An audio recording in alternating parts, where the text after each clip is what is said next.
has an immigrant population as well. That has not been on the top issue on the immigration agenda. You know, you have a big population of Belizeans that have been confronted with mass deportation themselves, but has not been spoken about. You have Crips and Bloods in Belize. And there's an agency that's called Unity One that their director, Bo Taylor, recently passed away because of cancer. But he went down there with Miss Shabazz, Malcolm X's daughter, and created a system there that will help some of these individuals that were being deported. So we have many issues that relate to both the Latino and the African descent here in the United States.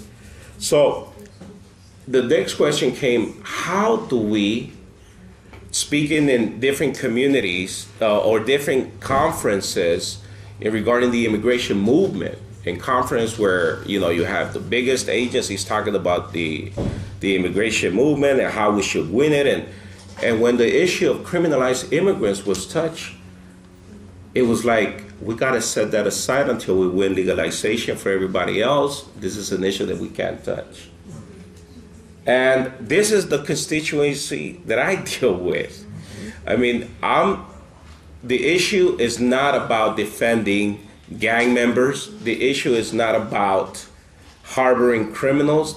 The issue is about that if you're being deported to your country of origin, you should be deported or taken back with dignity into a country that will accept you and nurture you and take you into account into a society that belongs to you. If that's your wish, if you don't have anything that will tie you up to this country, as most of us immigrants have. We have U.S. citizen children. Before 1996 laws, the judges had discretion to judge on an individual case that was in front of them based on the character of that individual. Basically, this individual have fulfilled all his requirements around parole, and that individual had demonstrated that he will be an asset to our community. After the 96 laws, basically there was no chance. They did not have any more discretion. That's why we're pushing the issue around the Citizen Child Protection Act. That will amend the 1996 law and give some judges the discretion, or the judges the discretion to base solely on an individual if he has an U.S. citizen children, born here, and how will that affect them? So we go in and we say, well, how do we can become part of the larger immigration debate in the midst of not bringing it down, because we're pushing for individuals that committed offenses. And the issue is human rights. And I think that if the larger immigration agencies that are pushing immigration debate also take on the human rights issue around if individuals are deported or they're being tortured, and start really pushing on the issue of them being treated humanely once deported. But that's not the case. That's not being taken into account in the larger discussion. What it is happening is that now we had a mayor, the mayor Villaraigosa in Los Angeles, actually go down to El Salvador and sign an intelligence sharing information agreement in which now, when you're deported, they could find out your criminal record. They can actually have access to the database in Los Angeles to check your criminal record. And now in Los Angeles, also the police has access to any criminal record that you may have in El Salvador. So this information and sharing intelligence has actually been an issue recently. And then again, there's no sharing of resources in regards to prevention intervention. So we see that many individuals now are being targeted not only by local law enforcement once they're being deported, but also vigilante groups that are taking action on these individuals that have been dehumanized and look like monsters by the media, international media, by documentaries such as The World's Most Dangerous Gang on the National Geographic and all these other ganglands. Mm-hmm. So, is this happening only in El Salvador? No. In Honduras, there was a massacre, actually 2 massacres in 2 prisons where over 160 people were shot and burned to death as a gang tactic to reduce violence. Did it help? No.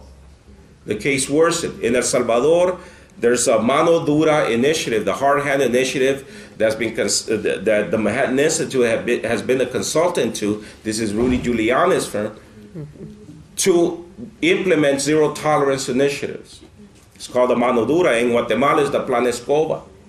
In Honduras, it's the Ley Antimara. And now these people are also going into Mexico and implemented anti-gang laws because now Central American gang members are going into Mexico to flee the mass persecution of vigilantism, death squads in Central America. What that has created is that now you have laws that are trying to be pushed. And all these laws are anti-gang laws that are being pushed now have clauses that affect immigrants. Like the Proposition 6. This Proposition 6 will also be mandatory to detain individuals if they don't have paperwork. If you're suspected of being a gang member, you can be detained until INS either decides to go pick you up or not. That's why we're also against it. You have laws such the Jamil Shaw law. And this was an African-American boy that was shot by a Latino kid by LA High that the media took it on as an immigrant that wasn't supposed to be here in the first place, that had felony convictions, but he still had his green card though. He was legally here. The other issue was that although many sources say that this boy that passed away was also somewhat involved in gangs himself.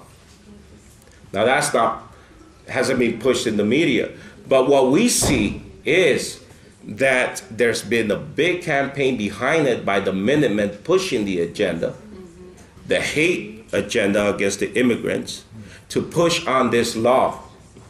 And also, the one that's pushing it is this African-American individual that's going to run for mayor. So we see how this law also has divided the relationship between the African-American community and the Latino community. Now, our tactic has been, as Homies Unidos, that we understand that the immigration movement had not really had real success in bringing together the African-American community into the immigration debate.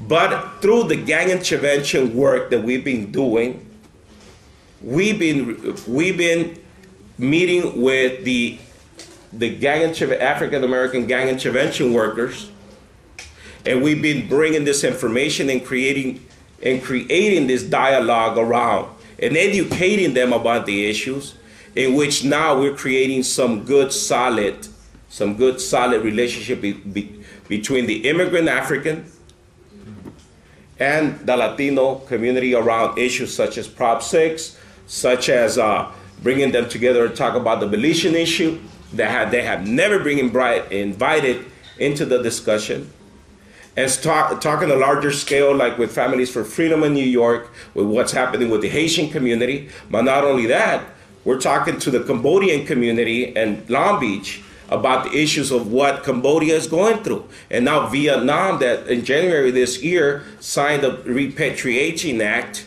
that now Vietnam is going to be accepting over 1,500 criminalized Vietnamese. So we understand that this goes beyond the issue of just Latino as a stereotype, that when you talk about immigration, you automatically say Mexican. You think Mexican. And that's not the issue. The fact is that it's affected all groups or ethnic groups, such as the Armenian community as well in Glendale, California, which they're being deported as well. So we need to really start looking and educating the issues and really finding things that we're engaged in to go across these other ethnic groups that have not really completely understood our issues.